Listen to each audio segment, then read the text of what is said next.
ಉಡಾಯಿಸೋ ಖಾರ ಬಣ್ಣ ರುಚಿಯನ್ನು ನೀಡುತ್ತದೆ. ಮೆಣಸಿನ ಪುಡಿ ಚಿಂದಿ ಉಡಾಯಿಸೋ ಖಾರ ಬಣ್ಣ ರುಚಿ. ಧಾರವಾಡದಲ್ಲಿ ಹೃದಯಾಘಾತಕ್ಕೆ 25 ವರ್ಷದ ಯುವತಿ ಬಲಿಯಾಗಿದ್ದಾಳೆ. ಧಾರವಾಡದ ಪುರೋಹಿತ ನಗರದ ಜೀವಿತ ಕುಸುಗೂರು ಸಾವನ್ನಪ್ಪಿರುವುದು ಅನ್ನೋ ಮಾಹಿತಿ ಲಭ್ಯವಾಗಿದೆ. ಧಾರವಾಡ ಸೇರಿದಂತೆ ಬೇರೆ ಬೇರೆ ಜಿಲ್ಲೆಗಳಲ್ಲಿ ಹೃದಯಾಘಾತದಿಂದ ಸಾವನ್ನಪ್ತಾ ಇರುವವರ ಸಂಖ್ಯೆ ಹೆಚ್ಚಾಗ್ತಾ ಇದೆ.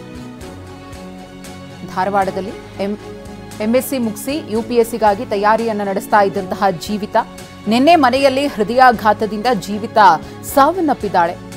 25 ವರ್ಷದ ಯುವತಿ ಆಕೆ ಜೀವನದಲ್ಲಿ ಏನೋ ಒಂದು ಸಾಧನೆಯನ್ನ ಮಾಡಬೇಕು ಅಂತ ಹೇಳಿ ಕನಸನ್ನ ಕಂಡಿದ್ದವಳು ಹೃದಯಾಘಾತಕ್ಕೆ ಬಲಿಯಾಗಿದ್ದಾಳೆ.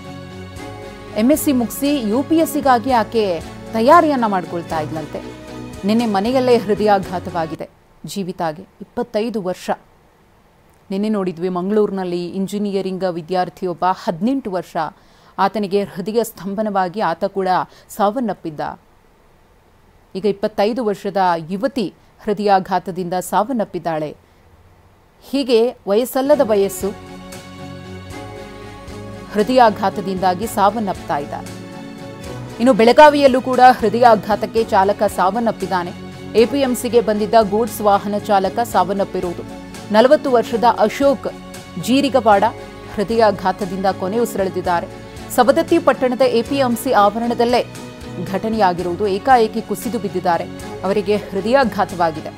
ಸವದತ್ತಿ ತಾಲೂಕಿನ ಚಿಕ್ಕ ಉಳ್ಳಿಗೇರಿ ಗ್ರಾಮದ ಅಶೋಕ್ ಸವದತ್ತಿ ಪಟ್ಟಣದ ಎಪಿಎಂಸಿಗೆ ಹೆಸರುಕಾಳನ್ನ ತಂದಿದ್ರಂತೆ ಅಶೋಕ್. ಈ ವೇಳೆ ಎದೆನೋವು ಕಾಣಿಸಿಕೊಂಡಿದೆ, ಕುಸಿದು ಬಿದ್ದಿದ್ದಾರೆ.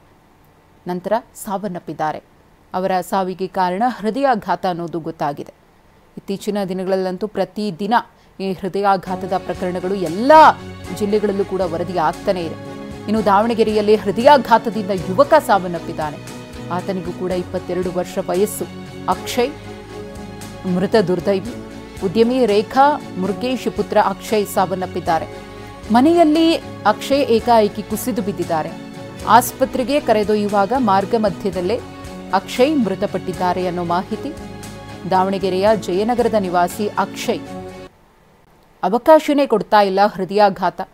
ಈಗ ಎಷ್ಟು ಮಂದಿ ಹೃದಯಾಘಾತದಿಂದ ಸಾವನ್ನಪ್ಪಿದ್ದಾರಲ್ಲ, ಅವರೆಲ್ಲರಿಗೂ ಕೂಡ ಚಿಕಿತ್ಸೆಯನ್ನು ಪಡ್ಕೊಂಡು ಗುಣಮುಖರಾಗ್ತಾರೆ ಅಥವಾ ಗುಣಮುಖರಾಗುವ ಹಂತದಲ್ಲಿದ್ದಾರೆ ಅಂತ ಹೇಳೋಕೆ ಸಾಧ್ಯವಾಗ್ತಾ ಇಲ್ಲ. ಯಾಕಂದರೆ ಮಾರ್ಗ ಮಧ್ಯದಲ್ಲೇ ಉಸಿರು ಹೋಗ್ತಾ ಇದೆ ಅಥವಾ ಏಕಾಏಕಿ ಏನೋ ಎದೆನೋವು ಕಾಣಿಸ್ಕೊಳ್ಳುತ್ತಲ್ಲ, ಎದೆನೋವು ಕಾಣಿಸ್ಕೊಂಡ ತಕ್ಷಣ ಕುಸಿದು ಬೀಳ್ತಾರೆ, ಸ್ಪಾಟಲ್ಲೇ ಡೆತ್ ಆಗ್ತಾ ಇದ್ದಾರೆ. ಇದೇ ರೀತಿಯ ಸಾವುಗಳು ವರದಿ ಆಗ್ತಾ ಇರೋದು ನಿಜಕ್ಕೂ ಕೂಡ ಆತಂಕಕಾರಿ. ಒಂದು ಚಿಕಿತ್ಸೆಗೆ ಒಳಪಡುವಂತಹ ಅವಕಾಶವೇ ಸಿಗ್ತಾ ಇಲ್ಲ. ಇನ್ನು ಬೆಂಗಳೂರು ದಕ್ಷಿಣ ಜಿಲ್ಲೆಯಲ್ಲೂ ಕೂಡ ಹೃದಯಾಘಾತಕ್ಕೆ ವ್ಯಕ್ತಿ ಬಲಿಯಾಗಿದ್ದಾರೆ. ಕೊಗ್ಗೆದೊಡ್ಡಿ ಗ್ರಾಮದ 38 ವರ್ಷದ ಮಾದೇಶ್ ನಾಯಕ್ ಎಂಬುವರು ಹೃದಯಾಘಾತದಿಂದ ಸಾವನ್ನಪ್ಪಿದ್ದಾರೆ. ಬೆಂಗಳೂರು ದಕ್ಷಿಣ ಜಿಲ್ಲೆ ಕನಕಪುರ ತಾಲೂಕಿನ ಗ್ರಾಮ. ಫಾರೆಸ್ಟ್ ಗಾರ್ಡ್ ಆಗಿ ಮಾದೇಶ್ ಕೆಲಸವನ್ನ ಮಾಡ್ತಾ ಇದ್ರು. ಮುಂಜಾನೆ ಮಾದೇಶ್ಗೆ ಎದೆನೋವು ಕಾಣಿಸ್ಕೊಂಡಿತ್ತು. ಆಸ್ಪತ್ರೆಗೆ ಕರೆದೊಯ್ಯುವಾಗ ಮಾರ್ಗ ಮಧ್ಯೆಯೇ ಮಾದೇಶ್ ಸಾವನ್ನಪ್ಪಿದ್ದಾರೆ. ಸಾತನೂರು ಪೊಲೀಸ್ ಠಾಣಾ ವ್ಯಾಪ್ತಿಯಲ್ಲಿ ಪ್ರಕರಣ. ಗಮನಿಸ್ತಾ ಇದ್ದೀರಿ, ಒಂದು ಕಡೆ 25 ವರ್ಷದ ಯುವತಿ ಹೃದಯಾಘಾತಕ್ಕೆ ಸಾವನ್ನಪ್ಪಿದ್ದಾರೆ. ಮತ್ತೊಂದು ಕಡೆ ಬೆಳಗಾವಿಯಲ್ಲಿ 40 ವರ್ಷದ ವ್ಯಕ್ತಿ ಅಶೋಕ್ ಅಂತ ಅವರು ಸಾವನ್ನಪ್ಪಿದ್ದಾರೆ. ಇನ್ನು ರಾಮನಗರದಲ್ಲಿ ಮಾದೇಶ್ ಎಂಬ ಫಾರೆಸ್ಟ್ ಗಾರ್ಡ್ ಎದೆನೋವಿಗೆ ಸಾವನ್ನಪ್ಪಿದ್ರೆ, ದಾವಣಗೆರೆಯಲ್ಲಿ ಅಕ್ಷಯ್ ಎಂಬ 22 ವರ್ಷದ ಯುವಕ ಹೃದಯಾಘಾತದಿಂದ ಮೃತಪಟ್ಟಿದ್ದಾರೆ.